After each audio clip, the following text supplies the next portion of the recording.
Tonight we're going to be communicating in English and Spanish, inviting monolingual Spanish speakers to take an interpretation headset. Ladna and Noemi can set you up with those. They're waving their hands back there. Thank you. Communicating equitably across languages requires capturing meaning, completeness, and cultural nuances. This is hard work and a collective effort. So it's important that we observe some basic principles to foster clear and equitable communication. We ask you to speak at a moderate pace and remember to pause. Do not speak over each other, and please speak directly into the mic. I don't think I have it close enough. This is our second year holding Richmond Candidate Forums, and tonight is the last of 3 forums that we're doing before the primary. These events are co-hosted by Richmondside, Richmond Confidential, and the Advocate of Contra Costa College. That's the student newspaper there. This forum, like the others, is live streaming on YouTube and can be watched on richmondside.org or richmondconfidential.org, and it can also be viewed later. So here's how tonight will work. Each candidate will have 2 minutes to introduce themselves. Our moderator will then ask the candidate questions that are written by reporters or submitted by Richmond residents. Responses are limited to 1 minute. Then we'll open it up for questions from the audience, you. So just raise your hand and we'll bring you the mic, or you can write your question out on a card and we'll read it for you.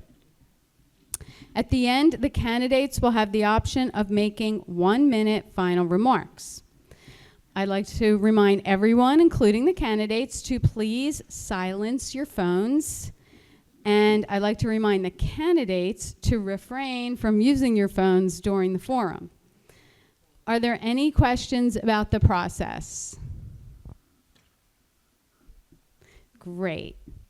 Now I'd like to introduce the candidates. Please welcome Sohail Abana, Keisha Gallen, and Jamin Purcell.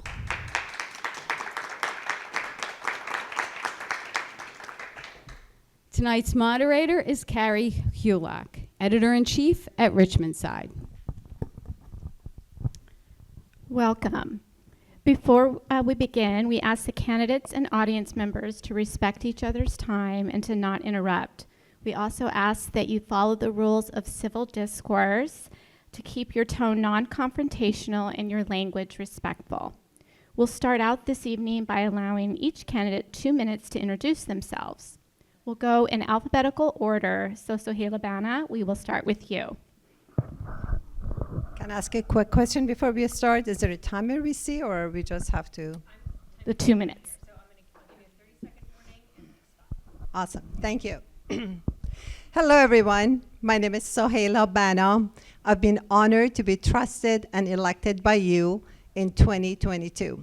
When I was canvassing last term, I often heard that residents here pay taxes and receive no services.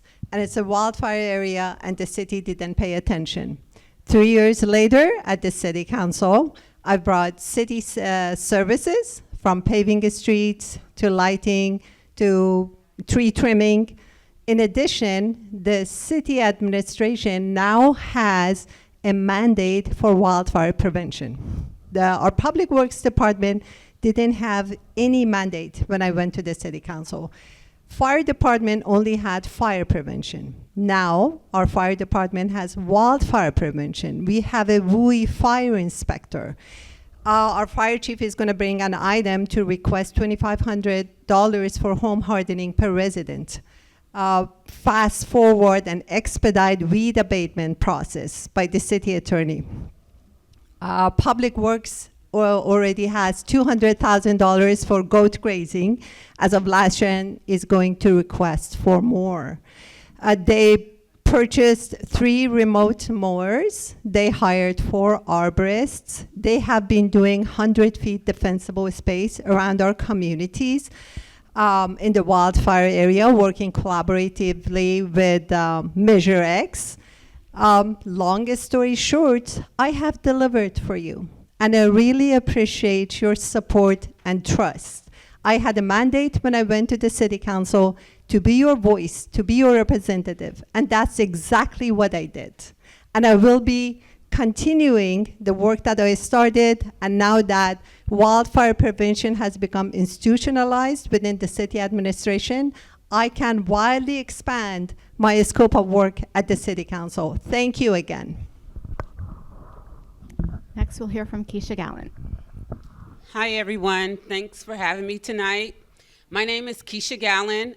I am a Richmond native. I am a mother. I am a nonprofit leader. I am the executive director for Keys to the Future. Keys to the Future is an organization that was established because I lost my brother to gun violence.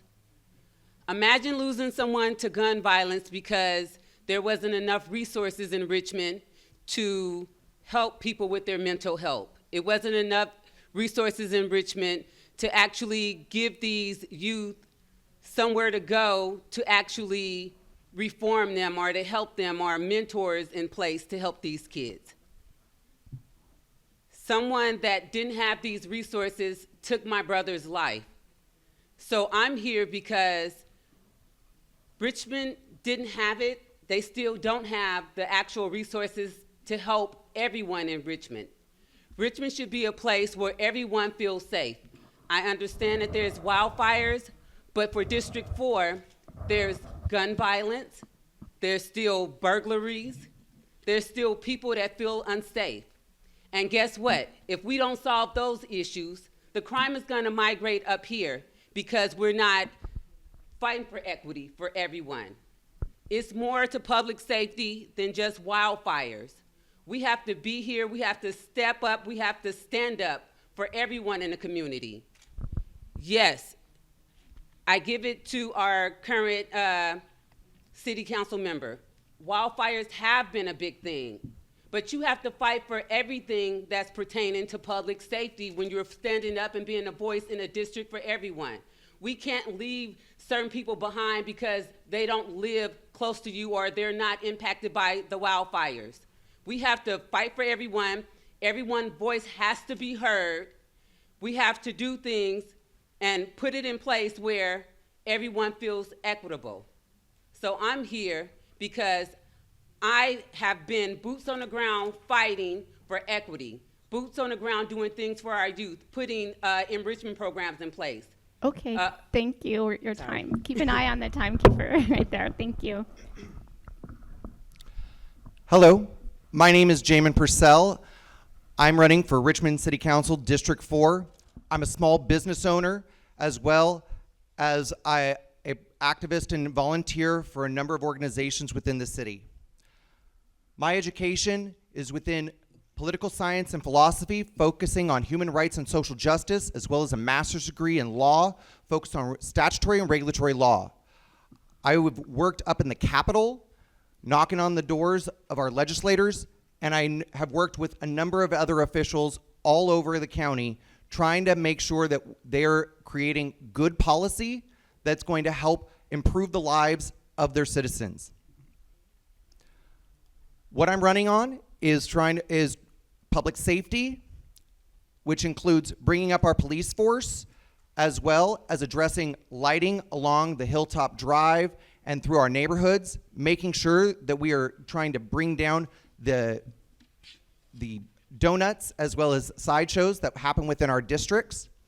I want to make sure that we're going to invest in our infrastructure in ways that are going to improve our commercial areas so people feel like they're safe and they're walkable, shoppable, enjoyable areas, as well as making sure that we're making the best use of our city-owned properties. And finally, I believe we should be improving our economic development so that we can expand our budget.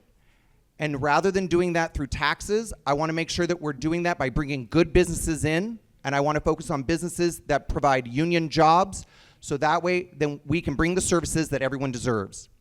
I believe that everyone should be represented by their council member.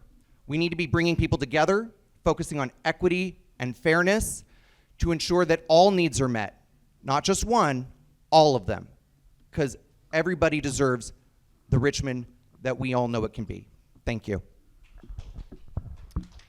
Thank you, everyone. Now let's jump in. Just a reminder, please keep your responses to 1 minute and keep an eye on our timekeeper, Becky, with the cards up front.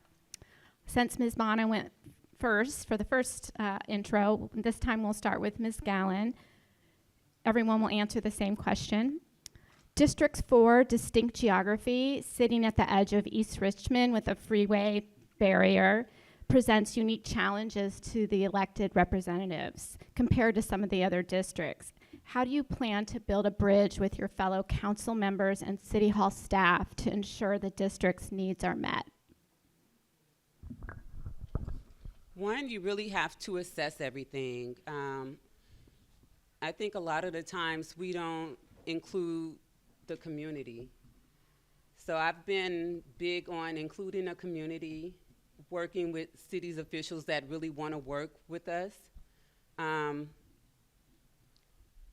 I think just strategizing. A lot of the times we have the key we have the answer. We just have to engage with the community and bring city council on board to actually make the necessary changes or, bridging the gap. Jamin? I think when we're trying to cover an area as wide as District 4, from everywhere from Hilltop Village up to the Carriage Hills, we need to be making sure that we're talking to the people who are on the boots on the ground. And when we talk about that, that means we're talking about neighborhood councils. Neighborhood councils are the ones who are able to bring people together to be able to know what their issues are on a localized level. And I believe that it's the duty of the council member to show up to those neighborhood councils and be able to hear the issues that need to be addressed. As well, I believe that really anybody who is running in politics should be knocking doors every day that they're in office, because the only way you're really going to know about the issues is talking to your constituents. Finally, I would say that I would like to have town halls where we are able to have more open dialogue with the constituency, as well, bringing about a state of the district yearly presentation so people know what's been going on and how we've been investing our time within the district and for the citizens. Thank you. Ms. Bonham? Thank you. I've been endorsed by 23rd Street merchants because I helped them. I worked with them, and they strongly support me, and they're not in District 4. I spearheaded the efforts to assess sport fields in the city of Richmond because we don't have enough soccer fields for our youth. And as a result, the city allocated $7 million to the soccer fields. I'm proud of it. By the way, none of it happened in my district. It happened in other districts. I supported Pogo Park's applications for Harbor Hall Community Resiliency Center. Again, not in my district. And I helped residents in other districts to start a Stop Illegal Fireworks campaign. By the way, when I reached out across the aisle to ask the Mayor Martinez and Councilmember Jimenez to support my item for Cheese Park, I was attacked instead of being encouraged to work with other council members to bring resources to the community. Thank you. For this question, we'll start with Jamin. Richmond entered into a 10-year, $550 million settlement with Chevron in 2024, yet today it remains undecided how that money will be spent. If you could pick 3 spending priorities, what would they be? Thank you for the question.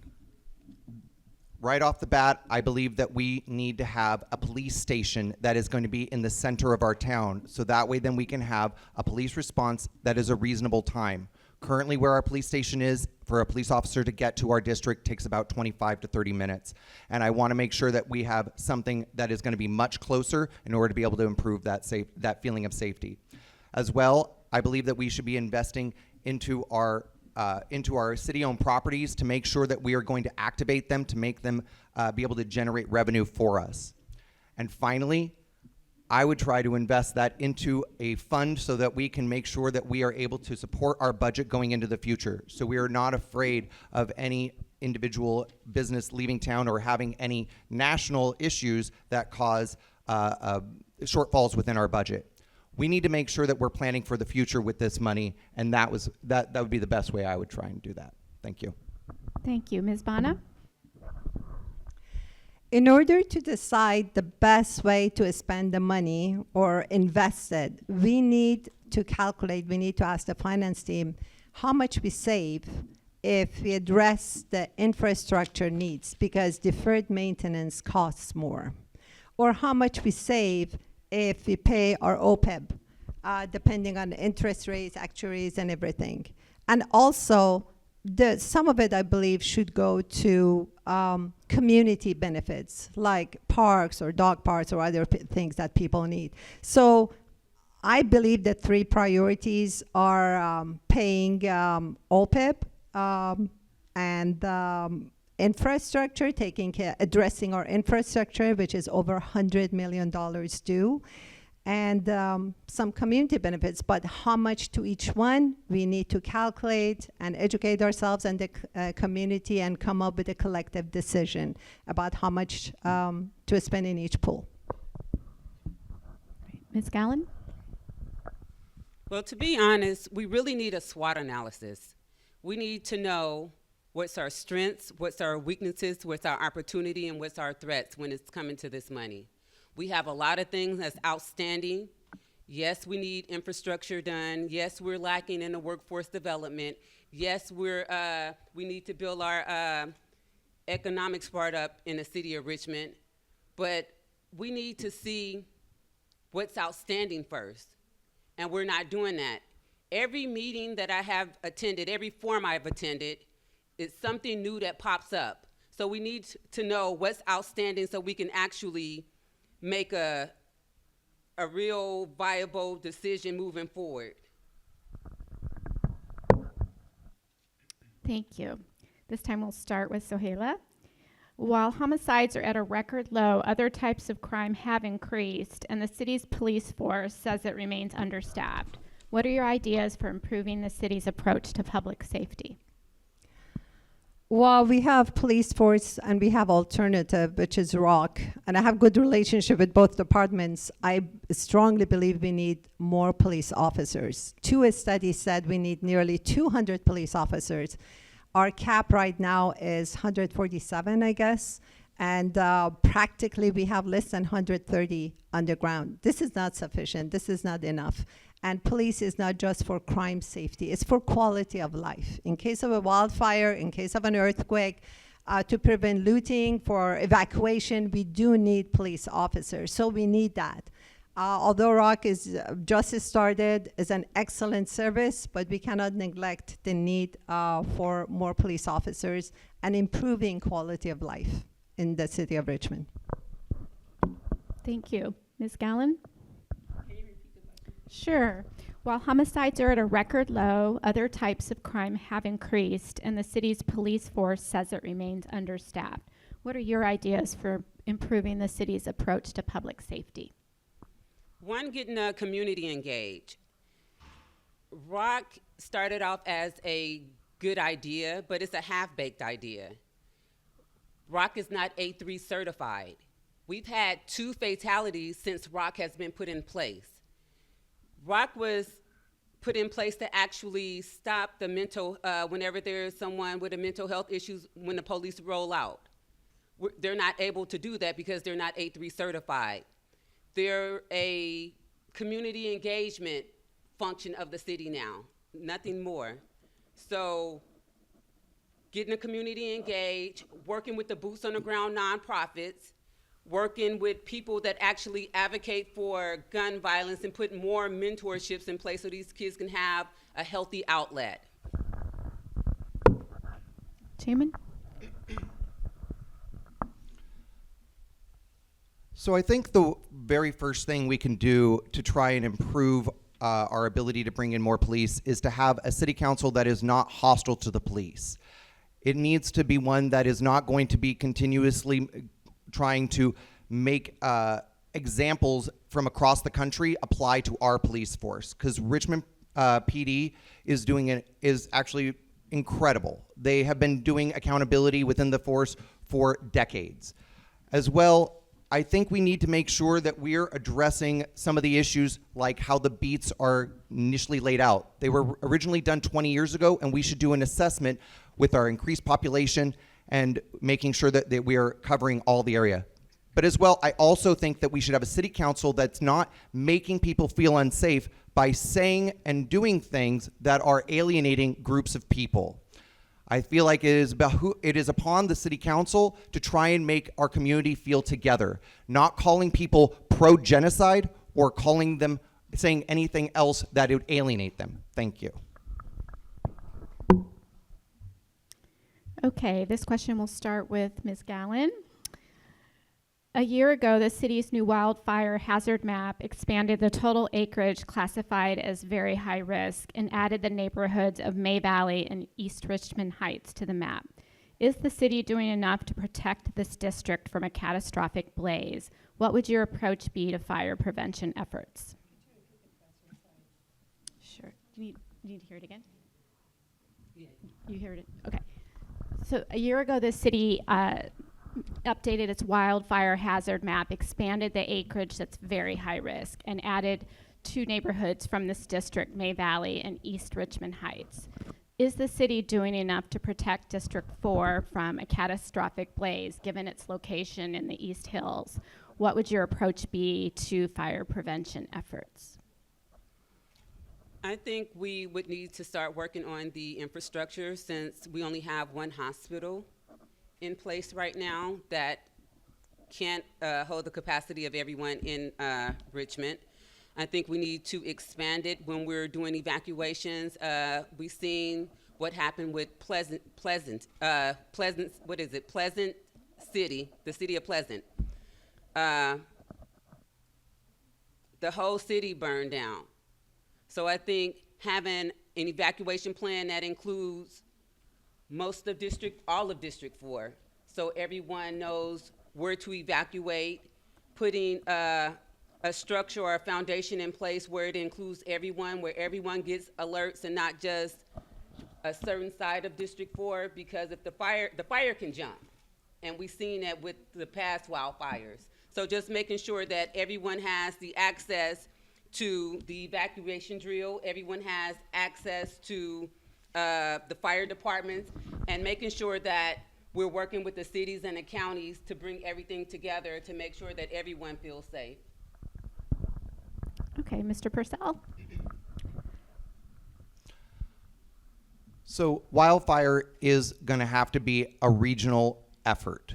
It is going to be something that we're going to have to address, not just alone, but with Kensington, with El Cerrito, with Pinole, with the county, and making sure that Confire is equipped to be able to address it, as well as Richmond.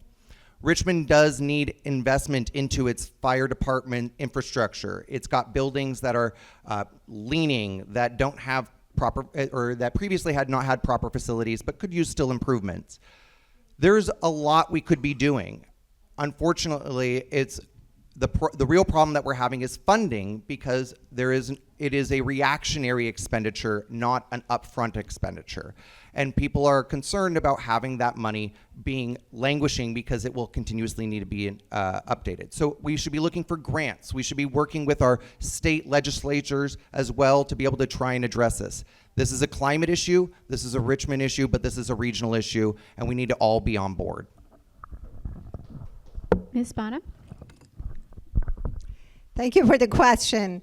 I was a force behind bringing the local governments together at East Bay Wildfire Coalition of Local Governments, from the city of Hercules all the way down to the city of Oakland and counties of Alameda and Contra Costa, and I represent the city of Richmond in it. Why? Because fire knows no boundaries, so local governments need to get together and address it regionally. So one of the goals is to get together and apply for major grants to have a shaded fuel break or a fire break behind the East Bay Hills. As the chair of West Contra Costa Fire Safe Council and your council member, I've been working closely with our state legislatures, Jesse Arreguin and Tim Grayson. And by the way, one of the efforts of the fire department that I work closely with is evacuation drill on May 30th. Oh, sorry. Thank you. Please participate, because community warning system is an opt-in service. If you do not register, you will not receive an emergency alert. It's very important. Inform your neighbors too. Thank you. Go ahead. Oh, let's see.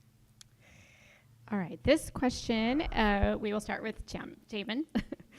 After the city shut down its Flock license plate readers due to a potential data exposure problem, the council voted to reactivate the cameras and reinstate the contract through the end of this year. Was this issue properly handled, and do you support continuing with Flock as the provider when the new contract comes up? So I would actually say I am not a brand person. Flock is a brand, to be clear. Now, the license plate readers, I do think they are very helpful. I think that they're something that is necessary. And so when this question's asked, I say, I am not so much about Flock so much as my chief of police, because he is our public safety expert. He was the one who recognized that there was a way to get that information from outside, and he was the one who made sure that we turned it off. And as well, he went and negotiated with Flock to try and get us a deal that would be able to make sure that we are going to have penalties if they violate our limitations that we have as a sanctuary city. Again, I really do believe that our chief of police did everything possible to make it so it was viable. However, if there was a better vendor, absolutely we could go with them. I am not committed to Flock, but I do believe that our chief of police is the one who will be able to make the best assessment and the person who will make sure that everyone's safe. Thank you. Great. Ms. Bana, your turn. So when the item came to the council, I heard from many residents. There were two main concerns. Number one, leak of data to ICE. And number two was that Flock is affiliated with Palantir, which does not have a good reputation with regards to social responsibility. What I did, I asked the city administration to make sure that either we own the data, and that's what I urged them to do, so we make sure nobody accesses our data, especially ICE. And number two is it comes back to the city council at the end of the year. So we have the option to go with another vendor of safety cameras. Safety cameras are very important, especially for understaffed police department.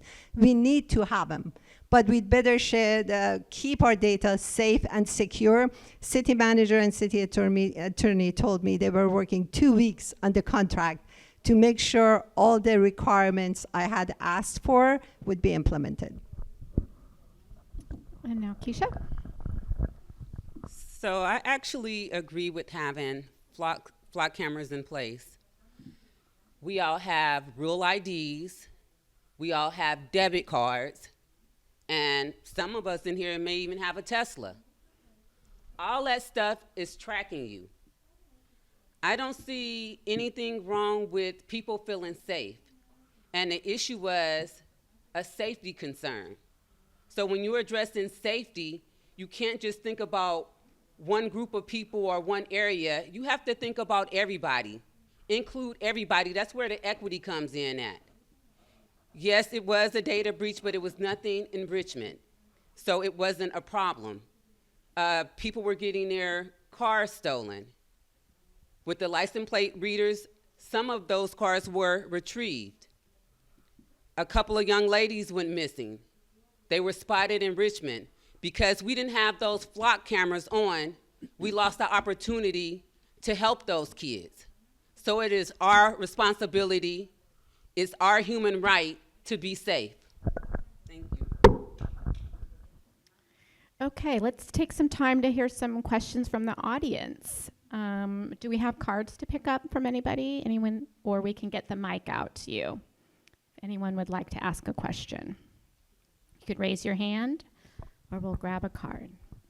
Not everybody at once. Don't be shy. We've got one here.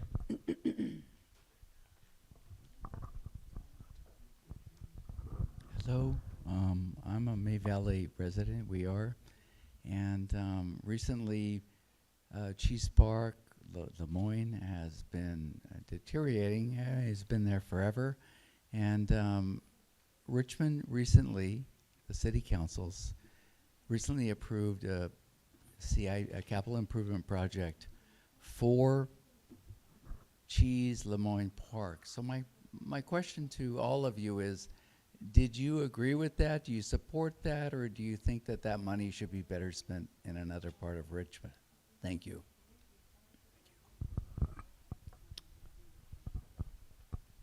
All right. I guess I can start. Yeah. I think that every park in District 4 needs to be refurbished. I think that they all need to be upgraded, not just Cheese Park. We have Hilltop Green Park needs to be redone. We have Hilltop Drive Park needs to be redone. So yeah, the money is beneficial because guess what? When I went out there, we did story time. We had kids coming out there for story time and they had an opportunity to play. And then I think that some things doesn't take a lot of money. You know, they want a dog park out there in Hilltop. We just have to go out there and we can get volunteers, get the permit and go out there and do it ourselves. Everything doesn't cost a lot of money. We just have to take the initiative to do it. Jamin, why don't you go next? So when that was brought forward, the issue is that we have a budgeting session. We have ways that we can move things through onto the capital improvement plan. And that process is something that we should be honoring and should be part of the understanding of how a city council member works. The issue that we had that was with that item was that it was being done out of process. It was also misclassifying that park as a community park instead of a neighborhood park. It was also not looking at it holistically with the rest of the parks within our district and within the rest of the city. We need to make sure that we have transparency, accountability, and for people to make sure that we are addressing the greatest need first.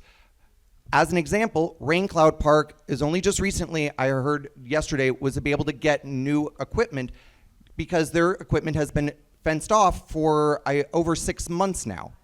We need to make sure that we're doing it responsibly and transparently. Thank you. Ms. Bano? So when we were assessing different parks across the city for sports fields, I suggested Cheese Park, but Public Works said it'd be too expensive. And I agreed on optimizing the budget and going with other fields, not in District 4. But we do need restrooms in Cheese Park, so I brought the item to the City Council. For Hilltop Green, there has been done a lot of vegetation management by the city. It never had it before. So vegetation management was their #1 concern. They received it. For Hilltop Park, I had the idea of dog park and brought it up, but neighborhood council president of the area, Mr. Arthur Rentilla, strongly opposed it and said people don't want it. So I tabled it. I didn't go for it. If people want it, I'll be more than happy to bring it. But I have received requests for improving lighting there and putting fitness equipment, and I'm going for that. That's one item I have, and I'm following it, and will provide results to you as soon as possible. And by the way, rain clouds, yeah. Residents complain, and it's being addressed. Thank you. We have another question here. There's been a lot of division in our city. What ways would you suggest to bring us together? Well, I actually went to city council with some different nonprofits to bring the community together. The nonprofit people were from different parts of the city, but I don't know, city council wanted to do a backdoor deal and that fell through. But we did bring resources, and we are, I'm gonna say for the gun violence thing, we have an event that's called Wear Orange. We do it with Moms Demand Action every year. It's June 7th at 322 Harbor Way. It's a great event. The community is welcome. People from everywhere come around to actually start the healing of the city and to create unity. And the city is never a part of it, and that's what they choose to do. But the city as a whole, the community, boots on the ground, nonprofits, we're working to actually heal the community and bring the city together. Thank you, Jamin.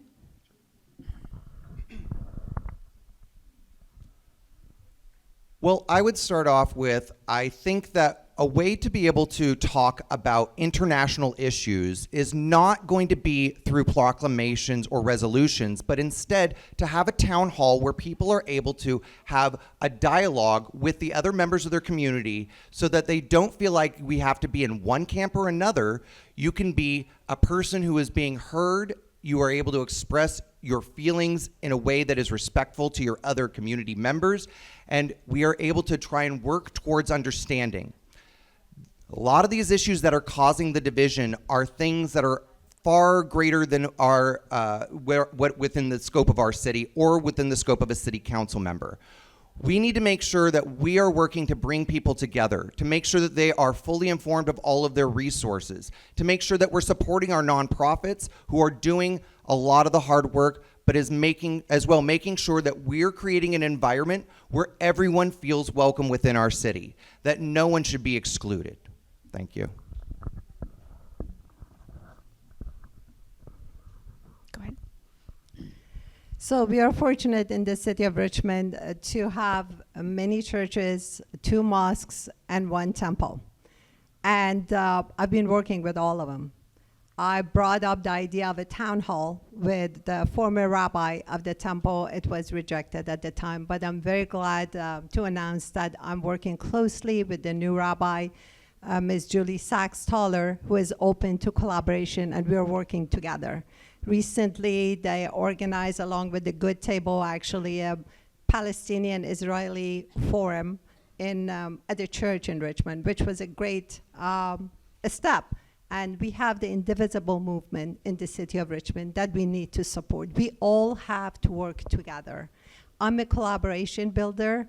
I've done it for many nonprofits. I acknowledge the great work of Ms. Gallen at the City Council.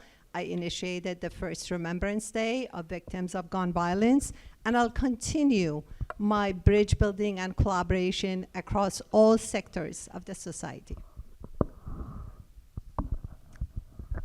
She actually did not collaborate it.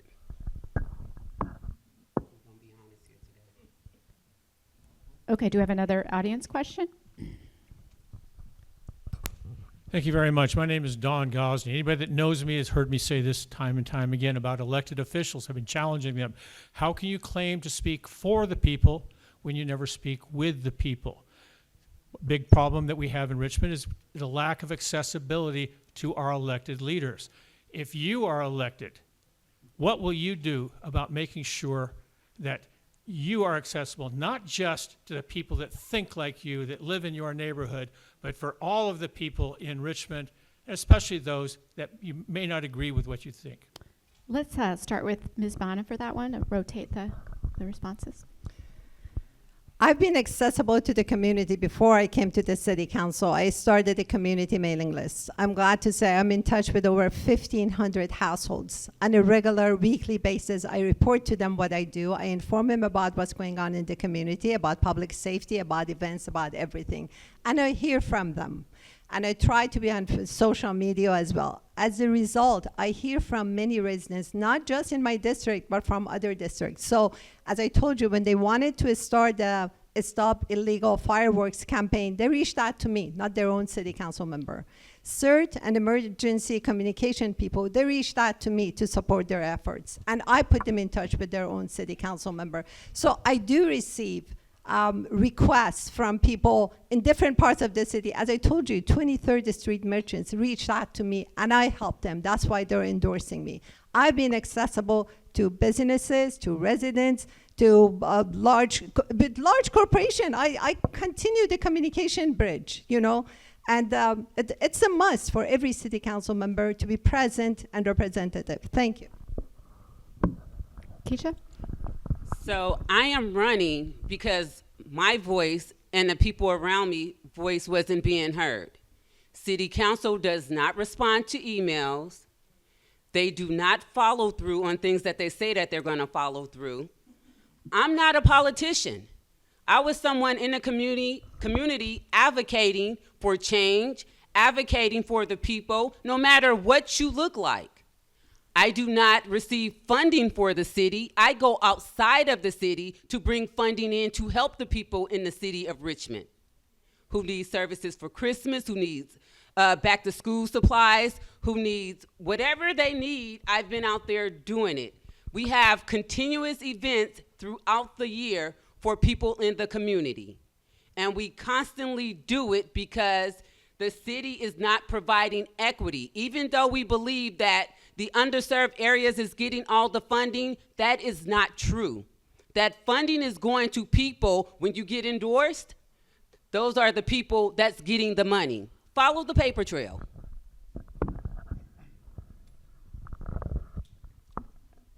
Well, first things first is actually responding to emails. I think that is important. And I will say that I also have a mailing list, and I've got about 4,000 people on mine. But, you know, it doesn't matter how many people, it's about how much are you providing and how much are you going to be able to reach. And I will say that it really doesn't matter as long as until you are actually responding back. As well, making sure that you're actually going to these community events, making sure that you're going to be accessible to everybody, and making sure you're treating everybody with the humanity and the respect that they deserve. We don't get along with our partners that we love 100%, so why would we expect that from anyone else? We should be making sure that we are trying to be as open as possible. But you have to do that in a way that is not alienating others because you're taking political stances or you're disparaging them because you don't agree with them. I think that's really important because we have a lot of council members who have been making accusations at others in the community, and it alienates us. And this is a problem. Thank you. We have a question from the audience. Sohaila, can you explain your idea to use bonds for affordable housing? Did you vote to raise impact fees, which makes housing more expensive? Can you explain your ideas to use bonds for affordable housing? Didn't you vote to raise impact fees, which makes housing more expensive? I don't remember having voted for impact fees, no. One of my projects is affordable housing. Bonds is an option. Also, Fire Station 63 needs to be rebuilt. That's another option for housing, and the police department.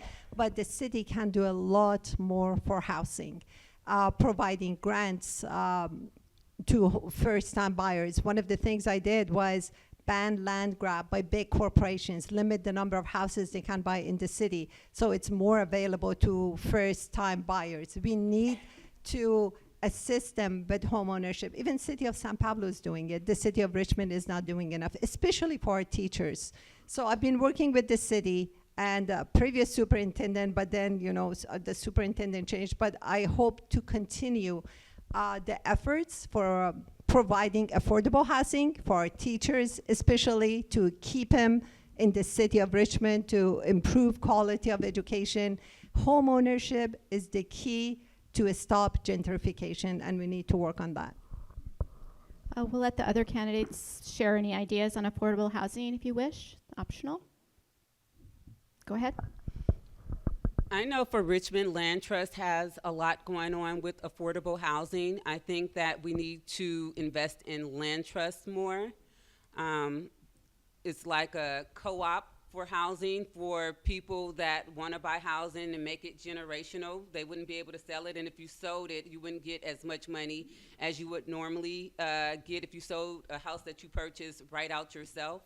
I think that's a good investment.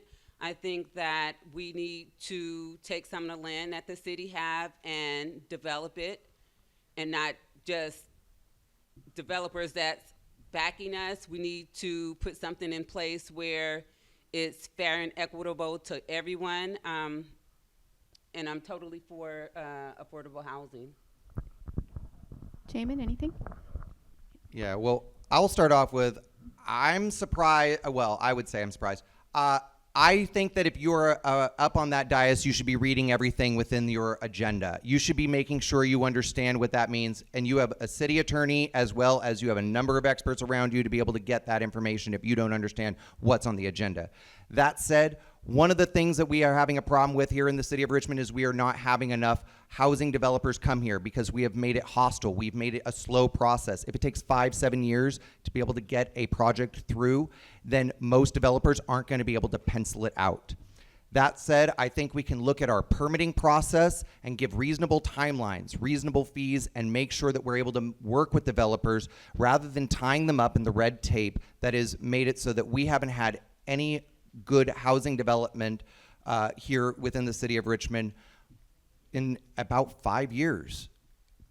It's about time. We need to make doing this infill housing to make sure that we are providing all levels of housing. Thank you. Okay, I'm going to go to one of the questions that was submitted to Richmondside online by one of our readers. Let's see, we'll go back to our order. We'll start alphabetically. We'll start with you, Ms. Bana. What is your main achievement in life? What is the best project you have done recently?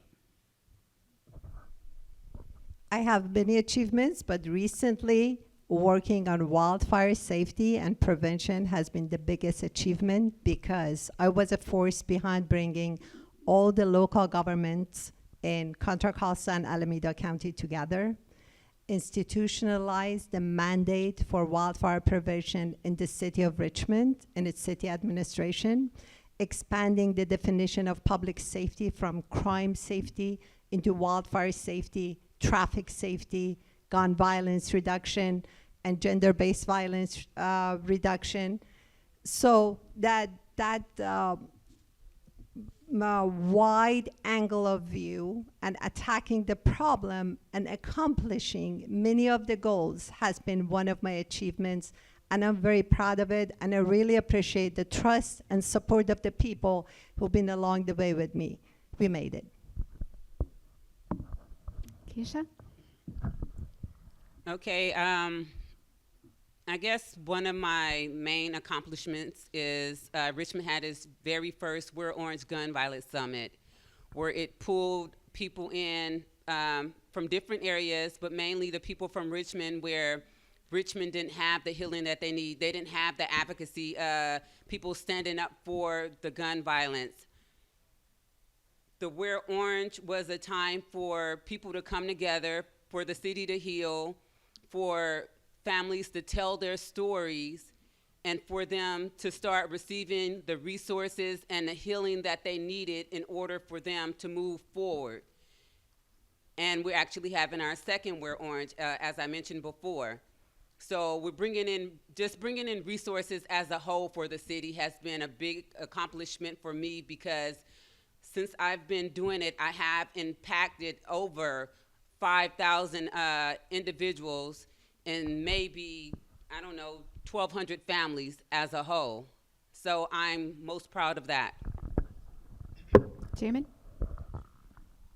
Well, it's hard to choose. I would start off with around public safety. I was a part of drafting the bylaws to make sure that we had a community board to be able to address, to be able to engage with our community crisis response. So that way, then community members can raise issues with regard to how ROC interacts with the public. I wanted to make sure that that was something that was accessible to people, and I wanted to make sure that we were following the best practices. As well, I would say that I am proud to be sitting as the chair of Richmond Rainbow Pride, which for 12 years has been providing an inclusive space for people in Richmond after we had a lot of LGBT hate being thrown around in city council meetings. But finally, I would say most recently, it's been the Taste of Richmond, where I expanded it to not just be the taste that we eat, but it is the taste of what we have within our community. And so we invited makers and artisans to be able to be at that event. It was a sold-out event, and those artisans are all small business owners and small makers and crafters from here in the city. And I think it's important to buy local. Thank you. We have a little bit of time for maybe another audience question. Anybody? This one here. Hi, I live in El Sobrante. I'm in the apex of El Sobrante in Richmond, and we are always forgotten. Sorry about my English. And we are the leftovers. So I wanted to ask all the candidates, because I know Ms. Bana was being involved very much with El Sobrante, with the pride in Cheese Park and the green team. I'm a green team. We clean the city every third Saturday. Everybody can help us. But I would like to know what each candidate can do for us leftovers. which is El Sobrante, and we are right there in the middle of everything, District 4. All right, we'll let you go first, Jamin, this time. Well, I will say that my work with El Sobrante started back when I initially moved here, and I was part of the May Valley Neighborhood Council. I was actually on the El Sobrante Planning and Commission, and I did a number of a bit of work around that. As well, I was part of the Citizens for Greener El Sobrante, as well as I was a part of that Save the Richmond Hills initiative, which primarily was El Sobrante residents. That said, I think that if we want to incorporate more interaction with El Sobrante, we need to be doing that through the process that we have. We need to be able to, if we want the city of Richmond to help sponsor El Sobrante Stroll, we need to be able to put that into the budget and have it evaluated in front of everything with all the other events that the city sponsors. And we able to make sure that we are connecting us rather than trying to say this is one or the other. That said, I will say that this position is for the Richmond residents, so I want to make sure that we are addressing their needs first. But El Sobrante is important because it is a part of our greater community, just like San Pablo and El Cerrito. Okay, Sohaila. Thank you. I've been fighting for El Sobrante Creekside Community Park for years. So it was in the news that, the dream is still alive. I don't have much time to go on, but as a board member of Citizens for Greener El Sobrante, I've been fighting for a El Sobrante Creekside Park. I've been a part of the Green Team. I was one of the founders of supporters of El Sobrante Pride when it was founded. I'm honored to be endorsed by them. And I brought city sponsorship and funding to El Sobrante Stroll. I brought Richmond Moves to the District 4. And I asked the city to include the budget for SOS cleanup of encampments and illegal dumping all over the El Sobrante Valley, not just the city of Richmond, because it is one community. Whatever goes on in the unincorporated affects us. And we need to work together on traffic safety on San Pablo Dam Road, bikes, many other things together. Thank you. Ms. Gallen? So having more meetings, and I wouldn't even say meetings because meetings are boring. Having more times where we do stuff, where we're having tea, where we're coming together, where we're breaking bread together, where you can address your concerns. Because I'm one of those people that when I have an issue, I like to talk it out. I'm a proactive person. I'm more about action than complaining. So just working together with the community, hearing their voice, because I am you. That's why I'm sitting here now. As I was canvassing, I was talking to my neighbors. And when I say neighbors, every house that I reach is considered a neighbor. So the small things that I was able to change, I had mothers saying that it wasn't any programs out there and they had to actually leave the city or leave, our area to go to an event for their kids or to do something for their kids. Well, that was something I can change, something that was easy. So I brought a reading program to the park on Hilltop Drive. So just working together to make the changes. Okay, that's. We do have time for another question. We can do one more, One yes. Okay. All right. So good evening. As I prepare to vote, and I haven't seen the three of you, and I'm just here listening to what you have to say and how you're saying things, I'm wondering, who should I vote for? Why should I vote for you, Jamin, and not for Ms. Gatlin or Ms. Bonner? I mean, it's like, what is it that I've heard some of the things that you're bringing to the table, but what's one thing that you can tell me that you're bringing to the table that tells me, hey, I want to vote for this candidate and not the other two? You want to go first?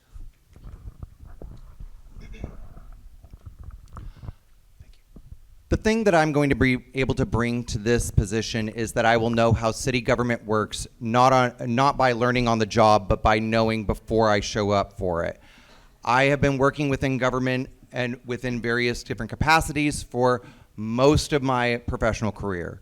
It is something that is really important to me, is to have respect and to have trust in government. I am going to bring that back because we have too many times people being told that there are backroom deals, that they're not able to reach their council members because they disagree with them or because they feel alienated by that council member. I'm a person who wants to bring people together. I have done that through many different organizations I've worked with, whether it's been for environmental causes, whether it's been for social causes. It does not matter. I believe everybody has a right to respect and the humanity that is inherent to everyone. And as well, I'm going to explain to them the process to get anything accomplished if it's within our scope. And I want to be honest and transparent, and I think that's important. I can say for me, I can tell you that I'm training with Emerge, California. They train women to be in politics. Currently doing that. I trained in Demand a Seat. I can tell you all that. I can tell you that I lobbied at the state capitol for policy change. I have with Moms Demand Action.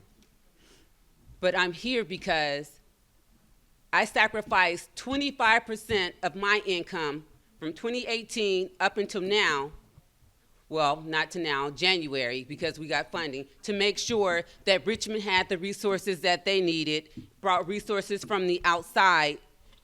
That was my sacrifice for Richmond because I wanted change. I wanted these kids to have a fighting chance. Not just my kids, anyone that participated in my program, I teach them entrepreneurial skills. I teach them art skills.